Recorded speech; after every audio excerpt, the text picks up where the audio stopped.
আওয়ামী লীগ হলো কালচার। তাদেরকে যদি কোনো মানবিক কারণে আপনি যতই কালচারকে দুধ কলা দিয়ে পোষেন না কেন, তারা একটু সুস্থ হবে, সুস্থ হয়ে আপনাকেই ছবল মারবে। এটা তার নেচার। আওয়ামী লীগের নেচারই হলো গিয়ে সে সবল মারবে। এবং আওয়ামী লীগের যে বিষ, সেই বিষ আপনারা দেখতে পেয়েছেন জুলাই আগস্টের সময় সারা বাংলাদেশ, শুধু জুলাই আগস্ট বলবো কেন, 17টা বছর, সেই 17টা বছর বললেও কম হবে। সে আমরা দেখতে পেয়েছি 71 পরবর্তী সময়ে বাংলাদেশকে কিভাবে গিলে খেয়েছিল শেখ মুজিব এবং পরবর্তীতে তার কন্যা শেখ হাসিনা। আজ যদি জুলাই আগস্ট গণ অভ্যুত্থানে যারা ফ্যাসিলিটেট করেছে, যারা হত্যাকাণ্ডগুলো চালিয়েছে, তাদেরকে যদি দ্রুততম সময়ে শাস্তির আওতায় আনা হতো, তাহলে আমার ভাই শরীফ ওসমান বিন হাদিকে এভাবে রাস্তার মাঝে গুলি করে হত্যা করতে পারতো না এই খুনি সন্ত্রাসী আওয়ামী নরপিচাসটা। জুলাই গণ অভ্যুত্থান পরবর্তী সময়ের প্রশাসন এখন রাজনৈতিক দলগুলোর কাছে ধর্ণা দিচ্ছে। আমি জানি না এই সরকারের কাছেও আসলে এই বর্তমান বাংলাদেশের কতটুকু নিয়ন্ত্রণ আছে, প্রশাসনের কাছে কতটুকু নিয়ন্ত্রণ আছে। আমরা কি দেখতে পাচ্ছি? প্রশাসন, মিডিয়া, সাংস্কৃতিক কর্মী থেকে শুরু করে ক্ষেত্র বিশেষে বিচার ব্যবস্থাও এখন গুলশান, মগবাজার, পল্টন, বাংলা মোটরে ঘুরপাক খায়। যেই ছাত্র জনতা রক্ত দিয়েছিল তাদের কথাগুলোকে আসলে এখন উড়িয়ে দেওয়া হচ্ছে, পাত্তা দেওয়া হচ্ছে না। শহীদ পরিবাররা এখনো কান্না করছে, আহতরা এখন হসপিটালের বেডে কাতর। কিছুদিন আগেও আমাদের ভাইরা জুলাইয়ের গুলি খেয়ে শহীদ হচ্ছে। অথচ আমরা দেখতে পাচ্ছি কি, কোন সিস্টেমের পরিবর্তনের জন্য আসলে কথা হয়েছিল? পুরনো ফ্যাসিবাদ মোড়ক পাল্টে বারবার আমাদের মাঝে ফিরে আসছে। আমরা শুধু দেখছি, হাসছি, আফসোস করছি। কেউ কেউ আবার এর মধ্য দিয়ে যারা সুবিধাভোগী তারা হাততালিও আসলে দিচ্ছে।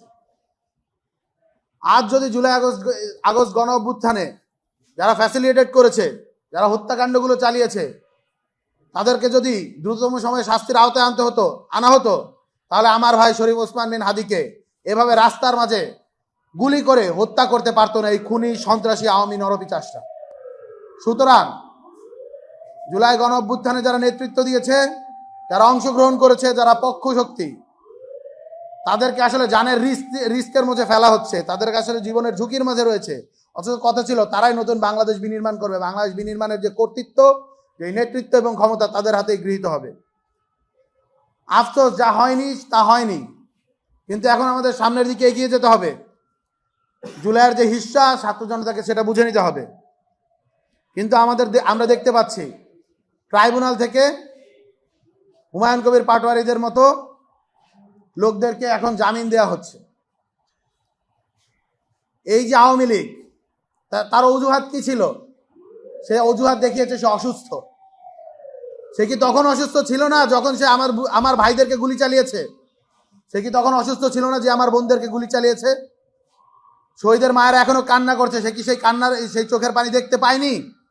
সে কি ভুলে গিয়েছিল যখন গুলি চালানো হয়েছিল তার নির্দেশের ভিতরে আমার এত এত ভাই গুলিতে হত্যা হয়েছে? এখন পর্যন্ত তারা রাষ্ট্রের মাঝে ষড়যন্ত্র করে বেড়াচ্ছে।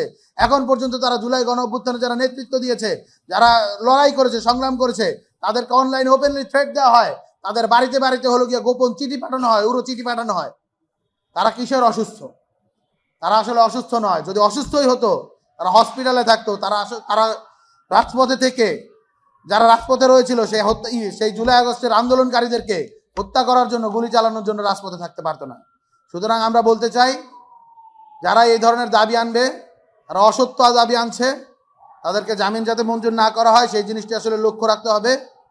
আওয়ামী লীগ হলো কালচার।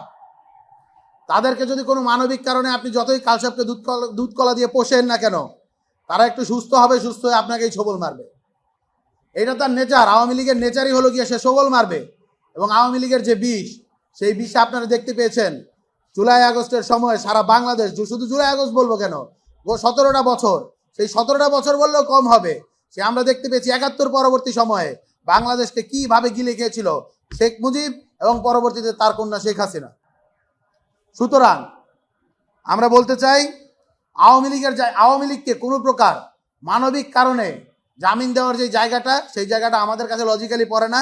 যদি মানবিক দৃষ্টিকোণ তাদের থাকতো, তাকেই মানবিক দৃষ্টিকোণ দেখানো যায়। যার নিজের মানবিক দৃষ্টিকোণ আছে, সে আমার 1400 ভাইকে হত্যা করতে পারে না।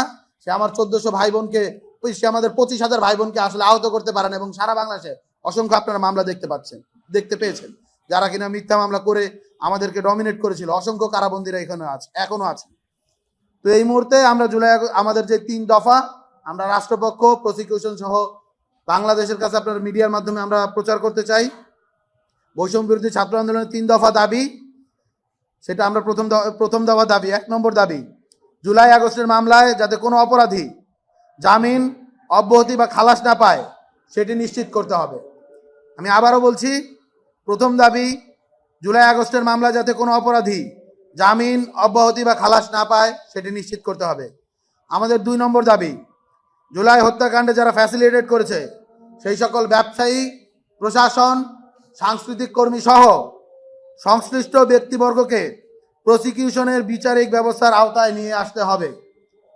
আমি আবারও বলছি, আমাদের 2 নম্বর দাবি, জুলাই হত্যাকাণ্ডে যারা ফ্যাসিলিটেট করেছে সেই সকল ব্যবসায়ী, প্রশাসন, সাংস্কৃতিক কর্মী সহ সংশ্লিষ্ট সকল ব্যক্তিবর্গকে প্রসিকিউশনের বিচারিক ব্যবস্থার আওতায় নিয়ে আসতে হবে।